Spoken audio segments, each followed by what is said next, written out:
Good evening, YouTube. Welcome back to the channel. This is IMAX Sports Another Football video, and today I'm going over my Week 13 Power Rankings for the 2023 NFL season.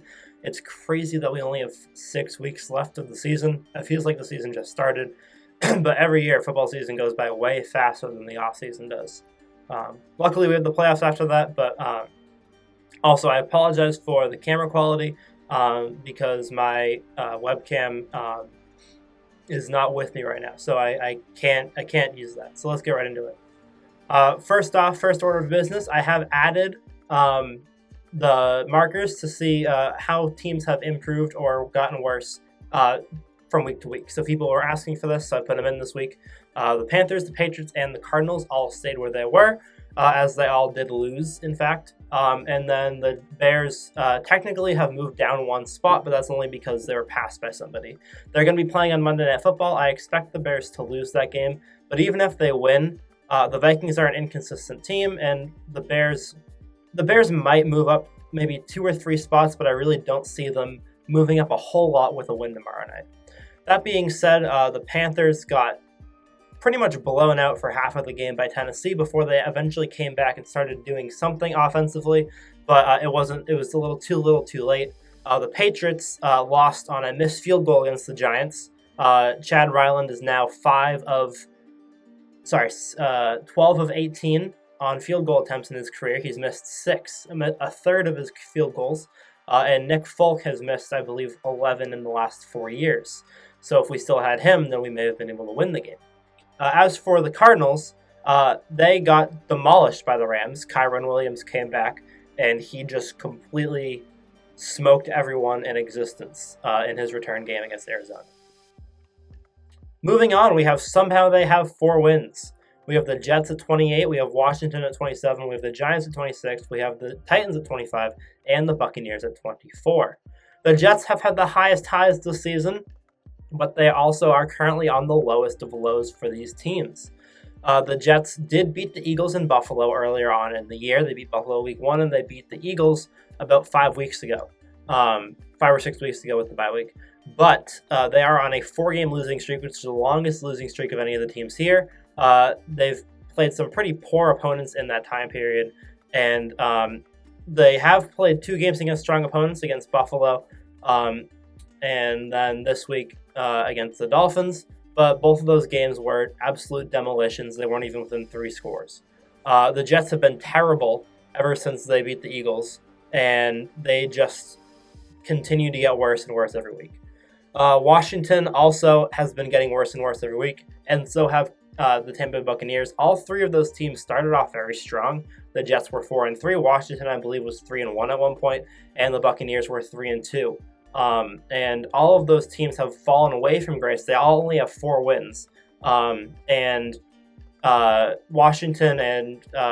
got demolished this week by the Cowboys 45-0. They're losing every game in their division. I think that they're 0-5 in their division, with 2 losses to the Giants, which is where the Giants get the tiebreaker from. And Tampa has had okay games recently, but they just can't seem to get a win.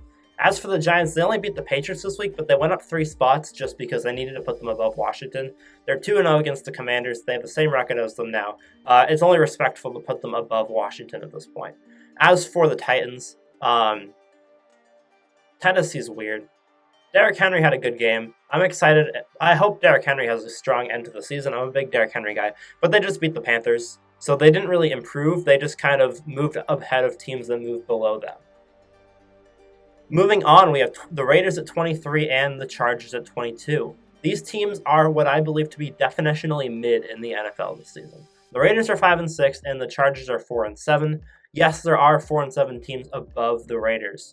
The reason why the Chargers are above them is just because the Chargers, I think, have more offensive power more consistently. The Raiders have a better defense more consistently, but the Chargers have a better offense. That being said, neither of them won this week. The Raiders had a very strong start against the Kansas City Chiefs. They were up 14-0. They had 220 yards of offense, and Kansas City had 13. And then the Chiefs just demolished them without blinking an eye. It was insane to witness. And Kansas City just The Raiders couldn't get anything going offensively. Kansas City shut everything down, and then their offense just steamrolled them for 4 possessions, basically in a row. As for the Chargers, they played an okay game against the Ravens, but the Chargers just keep losing games. They're 4-8. Sorry, 4-8, not 4-7. They're 4-8, and they not only can they not beat good teams, they've lost to some bad teams as well in this time frame, and the Chargers are not looking good. Moving on, we have rising and falling. These are the teams that I really have no idea where to put them right now. They're all, in my opinion, about equal. They're all either 4-7 or 5-6, or in that range. I may be half a game off on some of those, but for the most part, they're all not fantastic teams right now. The Bengals have the worst record. I believe they have 4 wins. And they have lost their quarterback, obviously, Joe Burrow, to an injury. His replacement, Jake Browning, has been okay. He had a pretty good first half this week against the Cleveland Browns. Against the Pittsburgh Steelers. But in the second half, they scored 0 points. The Bengals couldn't get anything going offensively. And their defense, for the first time this season, the Steelers outgained their opponents on yardage. So the Steelers not only won the game, but they actually had almost twice as many yards as the Bengals did on offense. That's a poor defensive showing. If Jake Browning had a bad game but the defense played well, then I could fathom having the Bengals higher. But the Bengals, who I had in a top 5 position maybe 4 or 5 weeks ago when they were on their winning streak with Joe Burrow, have lost their quarterback, and now their defense has looked really bad recently. So that being said, they have dropped down to 21 over the last few weeks. The Falcons have moved up 5 positions this week. They beat the Saints, and they beat them by 9. And Atlanta, for the most part, has had an unexpected season. They started off stronger than people expected, and then they lost all. They also don't really have an offensive or defensive identity, but they're improving. They're getting back into the rhythm they're in at the beginning of the season. And this win over the Saints was a pretty strong win on both sides of the ball. The Saints are at 19. They dropped partially because of the loss, partially because of injuries. They were fairly high recently, but they've lost a couple games in a row. And because of that, they've dropped down to 19. Only reason why Atlanta is not above the Saints is because Atlanta did win at home. I'm going to give the Saints a chance to win at home against Atlanta before I decide which one of them is better. As for the Rams and the Packers, they both gained 5 spots as well. And they've been following each other for a good part of the season at this point. Ever since the Packers beat the Rams in their head-to-head game, they've kind of been following the same trajectory. They were both losing a bunch of games in a row, culminating in the Packers beating the Rams and the 2 of them ending up around 26 or 27. Then they started winning some games back after their devastating losing streaks. And now they've come to the point where they're both 5-6, and they both look decent.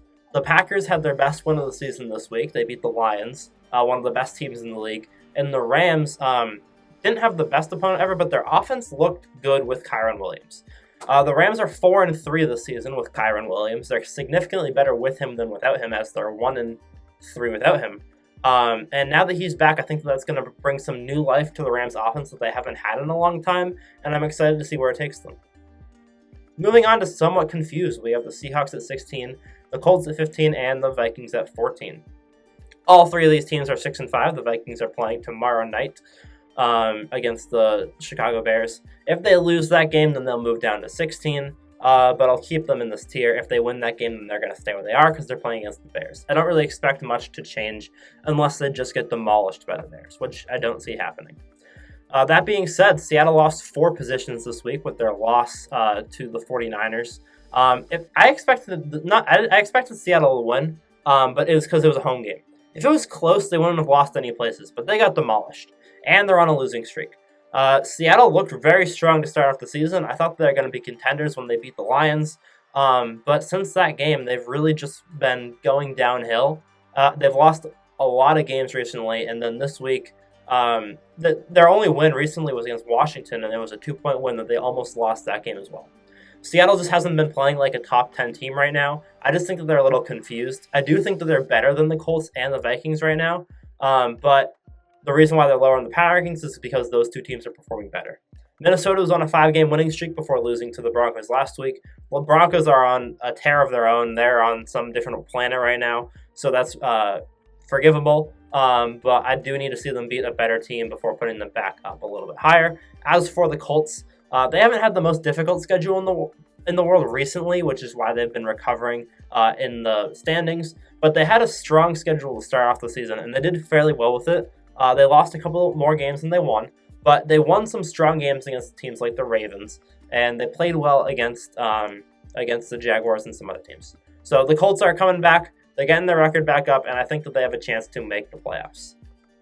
Moving on, we have somewhat confused number 2. We have the Texans at 13, the Bills at 12, the Browns at 11, the Steelers at 10, and the Broncos at 9. The Texans only lost 3 spots because other teams moved above them, namely the Steelers, the Broncos, and the Bills. That being said, they did lose to Jacksonville only by 3. I thought that they played a very strong game in the second half, but their first half was just horrendous. CJ Stroud is looking very strong every single week. He looks like he's obviously going to be winning Rookie of the Year, and this was a pretty decent game for them, although I would have liked to see them win.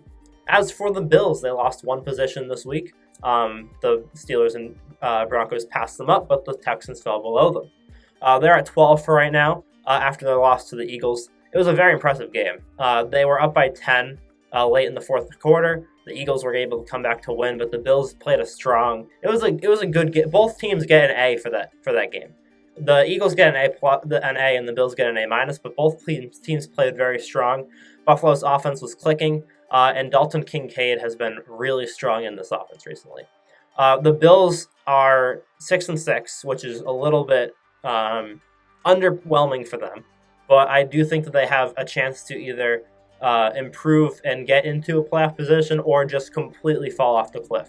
I have no idea where they're at right now. The Browns looked very bad with Dorian Thompson-Robinson once again. They put PJ Tucker in because they were just playing terribly, and they got demolished by the Broncos. Dorian Thompson-Robinson has not been good for the Browns. I had the Browns high until they lost a game, and then once they lost the game, I told myself I'd reevaluate. They lost. I'm reevaluating. They're down to number 11. If their quarterback continues to play poorly like this, they'll drop even further. But they're still winning games for the most part until this week, and they're doing okay. As for the Steelers and Broncos, the Steelers are just recovering from losing a couple spots last week. They just are much more consistent than any of the other teams here, except for Denver. And I can't really make an argument for why the Browns should be higher than them at this point in the season. As for the Broncos are on a 5-game winning streak, and they've had a tough 5 games. They beat Kansas City. They beat the Vikings last week. This week they beat the Browns. They've had a tough 5 games. They've dealt with it well. They have a good point differential, and they're 6-5. So they're only a game ahead of the Steelers, and they're playing more consistent form of football than the Steelers are. Russell Wilson looks like Russell Wilson, and this Broncos team looks fairly scary at this point. Moving on to the strong contenders, we have the Lions at 8, the Dolphins at 7, the Jaguars at 6, and the Cowboys at 5. I've had the Lions in the top 4 for the last handful of weeks. I've been saying that the Lions' schedule has been fairly easy, but I'm going to keep them in the top 4 until they lose a game. And when they lose a game, I'll reevaluate where their team is at. I dropped them down 5 positions from number 3 to 8 this week for their loss this week on Thanksgiving to the Green Bay Packers.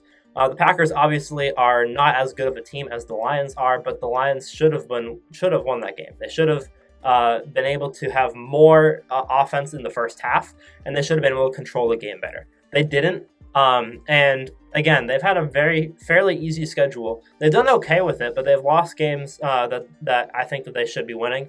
And at a 8-4 record right now, 8-3 record right now, they're a strong team, obviously. But I need to see them beat the Cowboys or beat another strong team towards the end of the stretch of the season to put them back in the top 5.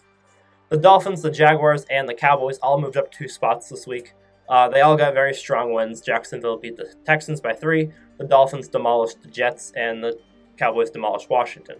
They all moved up 2 spots because the Lions and the Browns both fell below them.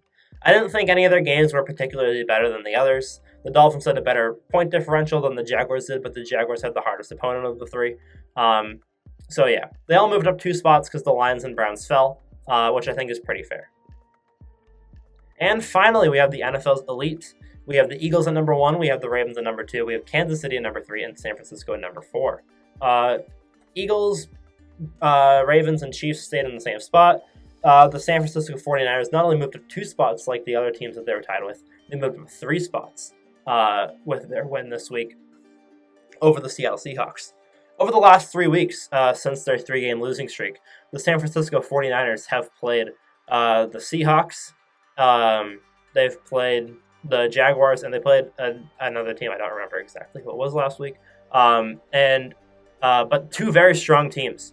They beat the Jaguars 34-3, and they beat the Seahawks 31-13.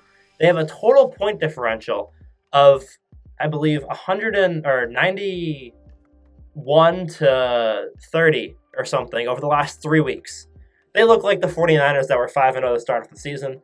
We're 3 weeks removed from their losing streak. I think that the 49ers deserve to be back in the top 4. They deserve to be back in the elite. And they're playing like they did at the beginning of the year. They look like the team that we saw at the beginning of the year before their weird losing streak in the middle of the season. And I'm all here for it. So thank you guys for watching. I hope you guys enjoyed. Make sure to leave a like, subscribe to the channel if you're new. And I'll see you guys on the next one.